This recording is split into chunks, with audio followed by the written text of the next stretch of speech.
টপিকটা খুব ভাইরাল এবং চারিদিকে আলোচনা চলছে। সেই আলোচনার মধ্যে আমি একটু ঢুকতে চাইছি যে রঘু ডাকাত সিনেমার যে টিজারটা রিলিজ হয়েছে সেটা নিয়ে আমি ভিডিও বানিয়েছি, সেটা রিয়াকশন ভিডিও বানিয়েছি।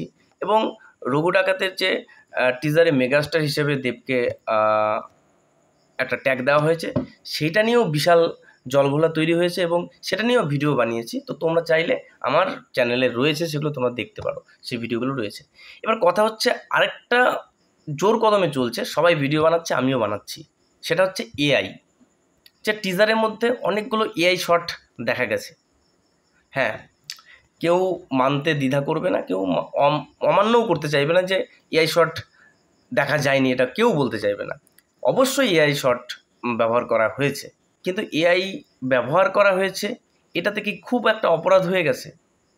আমরা ভিএফএক্স ব্যবহার করি, স্পেশাল এফেক্টস ব্যবহার করি, এগুলো ব্যবহার করে সিনেমাটাকে কত একটা বিগ স্কেলে নিয়ে যাওয়ার চেষ্টা করি। সেই জায়গায় এখন নিউ আর্টিফিশিয়াল ইন্টেলিজেন্সকে কিন্তু মুভিতে ব্যবহার করা হচ্ছে। এটা যদি এমন হতো যে না, মুভিতে ব্যবহার করা হয় না এআই, তাহলে জিনিসটা মানা যেত। কিন্তু এআই একটা টেকনোলজি এসছে, সেটা মুভিতে অবভিয়াসলি ব্যবহার হচ্ছে এবং আগামীতে আরও বাড়বে এর ব্যবহার। তো সুতরাং এখানে বাংলা সিনেমাতে এআইয়ের ব্যবহার করে কাজ করা হচ্ছে, এটা তো গর্ব হওয়ার কথা। এটা নিয়ে তো এত সমালোচনা হওয়ার কোনো দরকার নেই। এটা নিয়ে সমালোচনা কেন হচ্ছে, এর পেছনেও রিজন রয়েছে। যে কোনো করে হোক রঘু ডাকাতের একটা খারাপ ইমপ্রেশন তৈরি করতে হবে যে রঘু ডাকাতে এইটা করা হয়েছে, ওটা করা হয়েছে। কিন্তু অ্যাকচুয়ালি কি এটা করে কি খুব খারাপ হয়ে গেছে? তেমন কোনো কিছু খারাপ, হ্যাঁ এআই ব্যবহার করা হয়েছে, তাতে কি হয়েছে? টেকনোলজি ব্যবহার করা হয়েছে এবং আপডেটেড টেকনোলজি ব্যবহার করবে, এটাই তো স্বাভাবিক। এবং সেটাতে উন্নতি হবে, এটাই স্বাভাবিক। এবং আমাদের বাংলা ইন্ডাস্ট্রিতে যে ব্যবহার হচ্ছে, এটা তো বড় কথা। তো এটা নিঘাত একটা চক্রান্ত ছাড়া আর কিছু নয়। এআই ব্যবহার করা হচ্ছে, এটা নিয়ে একটা ভুলভাল প্রচার করার চেষ্টা করা হচ্ছে এবং দেবের সিনেমার একটা ভুলভাল প্রচার করে দেবের সিনেমাকে নামানোর চেষ্টা করা হচ্ছে, দেবকে ছোট দেখানোর চেষ্টা করা হচ্ছে। কিন্তু যেটা বাংলা ইন্ডাস্ট্রির জন্য কখনোই ভালো কথা নয়।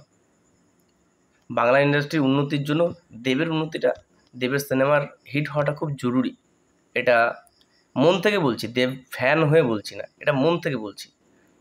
বাংলা ইন্ডাস্ট্রির যদি উন্নতি হতে হয়, তাহলে দেবের সিনেমা হিট হতে থাকতে হবে।